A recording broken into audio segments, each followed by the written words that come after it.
झालं नातवाचं तरी पात्र कामच करते महाराज, तरी पोराला त्या बापाची किंमत नाही. फाटलेले कपडे घालणारा बाप विसरून कसा चालेल ना. हो, वक्ते बोलतात व आईवरच बोलतात, कविता येतात तर आईवरच येतात. महाराज सांगतोय तर आईवरच सांगतोय. तुकोबारांच्या गाथ्यात महाराज शेकड्यानी प्रमाण आईवर आहेत, एकच प्रमाण बापाचं आहे. बाप करी जोडी लेकोराची ओढ. एवढा माग का ठेवला बाप? मागे ठेवू नका. जेवढी आई महत्वाची ना आपल्याला, तेवढाच प्रेम देणारी आई आहे आणि पालन करणारा बाप आहे. बाप जर नसेल ना घरात, माझ्या मुलांना विचारा.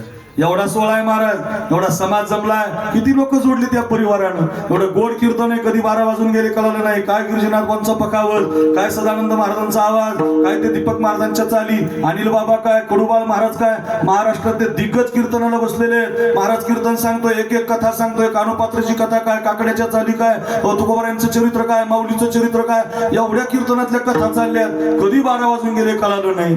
पण एवढा सोहळा ठेवत असताना सगळे माणसं दिसतात त्या मारुती दादाला, त्या मच्छिंद्र दादांच्या दोनही मुलांना, पण या मुलांना त्यांचा बाप मात्र आज दिसत नसतो. मला विचारा, मी बापाचा कार्यक्रम करतो. अनिल महाराज दरवर्षी येतात माझ्या कार्यक्रमाला, दरवर्षी वडिलांचा कार्यक्रम करतो. यावर्षी मी 5 लाख रुपये वाटले अनिल महाराज माझ्या वडिलाच्या कार्यक्रमात. तुम्ही दिलेले पैसे काय नुसते सांभाळून थोडी ठेवायचे, वाटून टाकले. 1 लाख रुपये आमच्या गावातल्या एका शिक्षकाला दिले, 1 लाख रुपये निवृत्तीनाथ संस्थांना दिले, 1 लाख रुपये गोशाळेला दिले. दरवर्षी देतो, पुढच्या वर्षी तर 10 लाख द्यायचे. आणि तुम्हाला गंमत सांगतो, यावर्षी 5 लाख दिले एप्रिल महिन्यात, मे महिन्यात 30 लाख आहे. तुम्ही दिले की वाटतात बरं. मी खरंच सांगतो तुम्हाला, ज्यांनी ज्यांनी या वडिलाच्या कार्यक्रमाला तुम्ही पैसे खर्च, बाप हे तुमचे ठेवत नाही ना, हे तुम्हाला पुढून मिळतो सांगता येणार नाही. माझा अनुभव आहे, मायबाप त्यांच्या आशीर्वादातून आपल्याला श्रीमंत करतात. व्यवहारामध्ये तुम्ही पैसे मायबापाला लावून बघा, डबलच होणार महाराज, मिळणार म्हणजे मिळणार. माझा अनुभव आहे महाराज. 10 वर्षापासून वाटत, पुढच्या वर्षी तर मोठा कार्यक्रम आहे बाबा. 8 दिवसाचा सप्ताह आहे. डॉक्टर नामदेव शास्त्री बाबांचे कीर्तन, चैतन्य महाराजांचे कीर्तन, मोठा सप्ताह ठेवलाय. भव्य दिव्य सोहळा, 25 लाख रुपये. आणि कोणाला वर्गणी बिरगणी मागत नाही, सौजन्य बिवजन्य नसतं, माझंच वैयक्तिक असतं बरं का. तुम्ही दिलेले पैसे त्याच्यासाठी लावतो. बापासाठी कार्यक्रम केला पाहिजे, त्याचं कारण सांगतो. बाप करी जोडी लेकोराची ओढी. हे पोरांनो, हे माझ्या भावांनो, घरी घेऊन जा. आपुली करवंडी वाळवली एकाएकी केला मिरासीचा. 10 किलोमीटरचं अंतर कापतो, कोणाच्या शेतात दारे धरतो, फाटलेले कपडे घालतो, फाटलेली बन्याल घालतो. पण तोच बाग तुम्हाला मला जीन्सची पॅन्ट आणतो, टी-शर्ट आणतो, इंग्लिश मिडियमला शाळेला घालतो. किती सुंदर घर बांधलं या दादानं. एवढ्या मळ्यामध्ये मी गेलो त्यांच्या घरी, किती करमत होतं त्या घरामध्ये. पण आज त्यांचा बाप त्या घरामध्ये त्यांना दिसत नाही. तुमची फार आठवण येते दादा, नयनी आसरू येते दादा. दादा तुम्ही नाही, तो तुम्ही पाहिजे होते दादा. माझा बंगला आहे बाबा, माझ्या बंगल्यात बाप नाही ना महाराज, काही आनंद वाटत नाही. शाबास रे बाळा, काय चांगलं काम केलं. 10 एकर जमीन घ्या तुम्ही, 2 एकर घ्या. बापानं तुमच्या शाबासकीची पाठीवर थाप मारली. जगात आनंद नाही बाबा, जगात एवढा आनंद फक्त बाप देत असतो. सांगू द्या गड्या, पाठीचा कणा खराब झाला ना, शरीर खराब होतं. घरातला कणारूपी बाप निघून गेला, घर खराब होतं. खरंच सांगतो, त्याच्या फाटक्या सदऱ्याला, हे माझ्या पोरांना घरी घेऊनच जा. त्याच्या फाटक्या सदऱ्याला किती थिगळ जोडलेली, उभ्या आयुष्याला त्याने शिकातर लावली. मला कसंस होत या कुणी बाबा म्हणताना, वरी हुंद का दाटतो या गोष्ट बापाची सांगता. माझ्या डोळ्यातली आसव कुणी माये पुसता, वरी हुंद का दाटतो या गोष्ट बापाची सांगता. त्या माझ्या बहिणी रडायला लागल्या. या मुली जेव्हा पूर्वी माहेरी यायच्या ना, फाट्यावरती उतरायच्या. त्या फाट्यावर उतरल्या ना, मग ती माहेरी जाणारी मुलगी आहे ना, त्याच्या कडेला एक लेकरू असायचं. अनिल बाबा करंगोळीला एक लेकरू असायचं, हातामध्ये पिशवी असायची. गरीब पोरगी नांदायला गेलेली, 6-6 वर्ष झाले बापाला तिनं पाहिलेलं नसायचं. आणि ती निघाली की पायी पायी पायी पायी माहेराच्या रस्त्याला लागायची. तिला खूप आनंद असायचा, माझा बाप पाहायला भेटेल, माझी आई पाहायला भेटेल. ऐका रे माझ्या बहिणींनो, जुना काळ आठवा.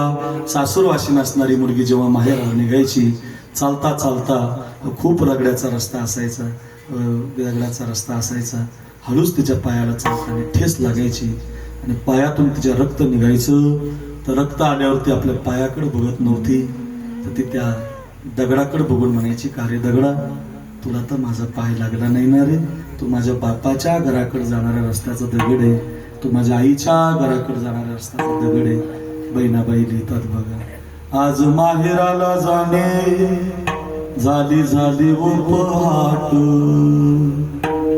आली आली डोळ्या पुढे माझ्या माहेराची वाट,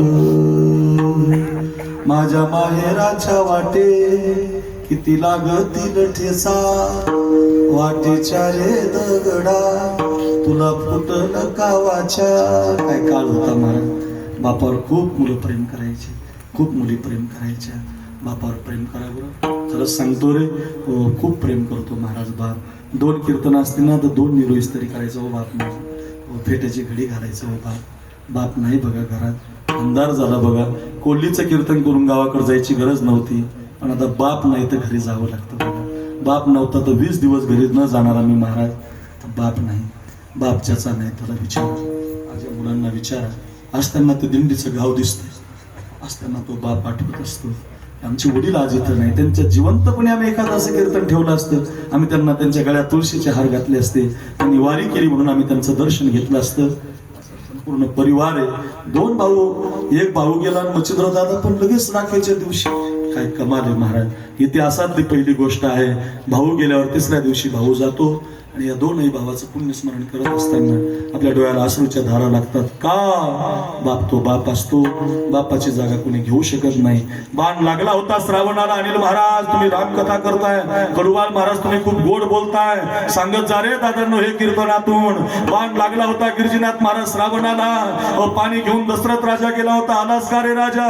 बोलणारे बाळा, बोलणारे बाळा, तुझ्यासारखी मुलं आता राहिली नाही, या उबाळे पाटील परिवारासारखी पोर आता नाही. एवढा सुंदर सोहळा करतात, पैसे खर्च करतात, बापाला जिवंत पण ही वारीला पाठवतात, बाप गेल्यावर एवढा सोहळा ठेवतात. सांगणारे बाळा, बोलणारे, बोलणारे बाळा, तू जर बोलणार नाही तर तुझं पाणी आम्ही पिणार नाही. नाईलाज झाला. राजा म्हटला, मी तुमचा राजा नाही, तुमच्या राजाला माझ्याकडून भान लागलं. आंधळ्या बापानं पोरांनो घरी घेऊन जा रे, आंधळ्या बापानं श्राप दिला, हे राजा आमच्या बाळाला बाण मारतो आणि आम्हाला प्यायला पाणी आणतोस, लक्षात ठेव रे राजा. आम्हा सिद्ध झाले पुत्र दुःख, परी तू पावसी पुत्र शोक. 4 मुलं असतील राजा तुला, 4, पण एका बापाचा श्राप आहे. अंत समयाला तुझ्याजवळ एकही पोरगा नसेल. अरे राम जन्माला आला, लक्ष्मण जन्माला आला, भरत शत्रुघ्नासारखी मुलं जन्माला आली. देशानं मरेपर्यंत नाव घेतलं तर उद्धार होतो, पण काय बापाचा श्राप आहे. विश्वाच्या मालकाला जन्म देण्याचं भाग्य आहे आणि अग्नी डाग द्यायला आणि मरताच्या क्षणी एकही पोरगा नाही. हा बापाचा श्राप आपल्याला रामायणात पाहायला मिळतो. जिवंतपणे घेऊ नका. हे 2 हात तुमच्या बापाचे सेवेला द्या. जेवता येत नसेल काला करून जेव घाला. अक्रूर महाराज साखरे नाव युट्यूबला टाका, माझे 200 कीर्तन आहे, रामकथा आहे, रोज कीर्तन करतो, डायरीमध्ये जागा नाही. आता मला सकाळी परत यायचं तुमच्या डोणगावला. माजी मंत्री अशोकराव राजाराम पाटील